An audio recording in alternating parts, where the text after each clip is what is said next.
um funcionário do Hospital PET, ele foi ofendido com termos racistas proferidos por uma mulher que estava lá para fazer o atendimento, né, com o seu animal de estimação. Tudo isso aconteceu, a situação escalou e aí ela foi conduzida pela polícia em flagrante. O delegado responsável já iniciou a coleta dos depoimentos para apurar todas as circunstâncias da ocorrência. E para saber mais detalhes, a gente conversa agora ao vivo com a repórter a Priscila Garner, que está próxima ao hospital e tem todas as informações. Priscila, tudo aconteceu na manhã de hoje, né? Caso fresquinho. Boa tarde, Fernandinha. Boa tarde você que nos acompanha aqui no Chega Mais. Isso, Fernandinha, aconteceu na manhã de hoje, entre 8 e 8h30 da manhã. O que acontece? O Hospital PET tem uma norma que na hora da consulta ou de alguns exames só pode entrar um acompanhante. Essa senhora estava com o gatinho e sua esposa e ela queriam entrar as duas juntas. Agora, a vítima que conversou com a gente chegou lá na Delegacia de Combate a Crimes Raciais, Intolerância Religiosa e Homofobia, conversou com o doutor Marcelo, que é responsável, delegado, e a vítima também estava lá. Ele contou que já era rotineiro dessa senhora visitar o hospital e praticar esses tipos de desacatos. No caso, ela praticava desacato, mas hoje ela passou de todos os limites, Fernandinha. Ela praticou desacato porque era um servidor ali em atuação, um homem jovem. Ela não só praticou racismo com palavras que eu falei para a Erli e digo aqui, prefiro não repetir, porque são palavras de baixo calão, é criminoso repetir isso. E ela também o ameaçou, dizendo que fazia parte de facção criminosa e que isso não iria ficar impune. O que aconteceu? A polícia foi chamada, foram todos para a delegacia, ali que fica no bairro dos Estados. A gente está aqui no 13 de Maio, também é próximo ao hospital, a delegacia de combate a crimes raciais. Ela ficou presa, foi presa em flagrante, estava lá inclusive no momento que nossa equipe chegou.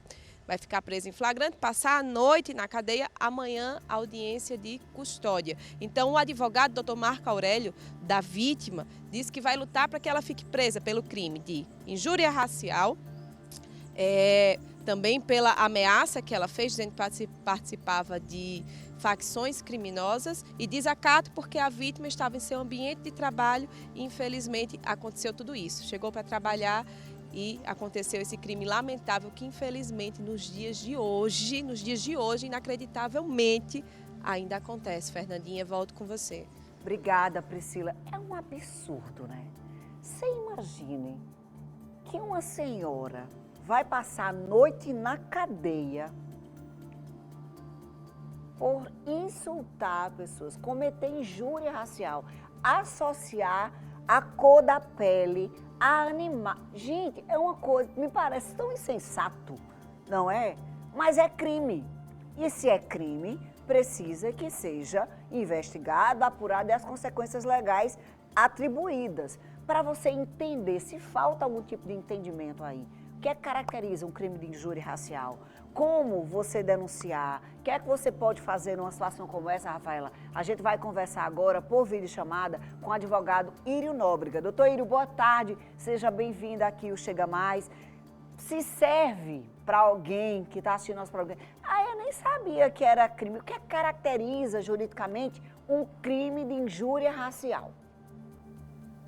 Oi, Fernanda, boa tarde. Boa tarde. Então, as injúrias raciais são aquelas onde as pessoas constrangem, humilham um indivíduo em razão de características raciais, por exemplo, cor da pele, por exemplo, altura. Então, fazem esses vínculos à pessoa especificamente.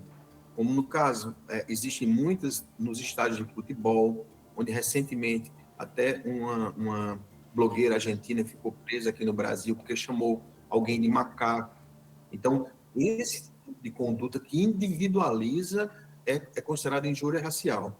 Direitos da vítima. A gente sabe que ele é um servidor público, estava, né, exercendo a sua profissão. Já não é a primeira vez que essa senhora que desacato, para quem não sabe, também pode gerar processo. Então, quais são os direitos das vítimas e quais medidas elas podem tomar no ato que o movimento, que a injúria acontece? Bom, direito das vítimas. Fazer os boletins de ocorrências quando isso acontecer. certo? Você pode fazer, inclusive, online em alguns estados, como no estado da Paraíba. Também pode procurar delegacia especializada, como no caso aí aconteceu, que a gente já tem uma delegacia especializada nisso, e também pode fazer as ações de reparação. Porque, Fernanda, esse tipo de constrangimento, ele não é uma coisa simples, ele é uma coisa que dói fundo na alma das pessoas. Porque muitas vezes a gente analisa esse constrangimento quando ele é dito. Por exemplo, o exemplo que eu dei da pessoa chamar o outro de macaco, mas muitas vezes ele é dito de forma subliminar, sabe? Ah, você é um negro de alma branca. Ah, volta para a senzala, com brincadeirinhas. E isso também pode ser configurado como injúria racial. Então, é um constrangimento muito grande e que pode também ter a reparação civil, que são os danos morais pelo constrangimento que você sofreu. Bom, hoje a gente viu na reportagem, doutor Írio, que a mulher, ela vai passar a noite na cadeia e vai amanhã, vai acontecer a audiência de custódia. O que é que pode acontecer depois de amanhã? Ela pode ser solta e seguir o processo, o rito do processo, ou ela pode continuar presa, enfim, o que é que geralmente acontece em situações como essa? Bom, nessa audiência de custódia, o juiz vai avaliar se tem motivos ou não para ela continuar presa. Esses casos de injúria racial, eles têm sido tratados como um firme pelo Poder Judiciário, para evitar que essas condutas sejam replicadas. Tanto é que hoje já não existe tanto isso. A gente vê muito isso em estádio de futebol, por exemplo, mas na sociedade tem se evitado esse tipo de conduta. Mas nessa audiência de custódia, se o juiz observar que ela não oferece perigo à sociedade, o juiz pode transformar aquela prisão que é em flagrante numa prisão cautelar, uso de tornozeleira eletrônica, comparecimento ao juízo, porque as penas do crime de injúria racial não são pequenas. Você pode ser punido com até 5 anos de prisão. Então, é um crime que deve ter um olhar diferenciado do judiciário e certamente amanhã na audiência de custódia, essa pessoa que fez a injúria vai ter que contratar advogado, vai ter muitas vezes que reparar o dano da vítima, então vai custar muito caro a ela.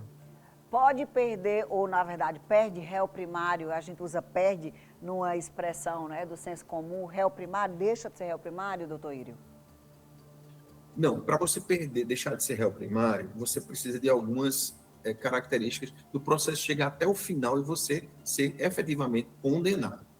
O que pode acontecer é que você perde uma coisa chamada bons antecedentes, entendeu? Que não é aquele, você não pode dizer que você já foi culpado de um crime, né? No caso aí, ela está sendo simplesmente acusada, então ela não tem esses bons antecedentes que a gente não conhece, a gente está só falando isso de forma hipotética. Mas caso seja provado isso, ela vai perder o que a gente chama de bons antecedentes, que pode ter um efeito sobre a pena final que ela vai pegar. Caso ela seja condenada, o juiz vai analisar se ela é primária, vai analisar se ela tem bons antecedentes, se ela cometeu isso de forma pública, por exemplo, via Instagram, que às vezes pode deixar essa conduta qualificada e aumentar a pena. Então, isso tudo vai ser analisado no momento da fixação da pena. Doutor Írio, excelente os esclarecimentos. Muito obrigada por contribuir sempre conosco aqui. Leve um abraço a toda a equipe de advogados do DNL e beijo para você. Obrigada, viu?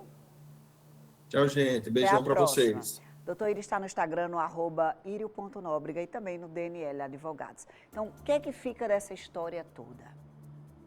Tenha muito cuidado, porque se você for racista, você vai cometer crime. Se você for destemperada, mas é porque era no calor da emoção. Você pode dizer o que você quiser com você mesma, mas você não pode destilar o seu veneno, o seu ódio contra outra pessoa, porque as consequências disso podem ser devastadoras.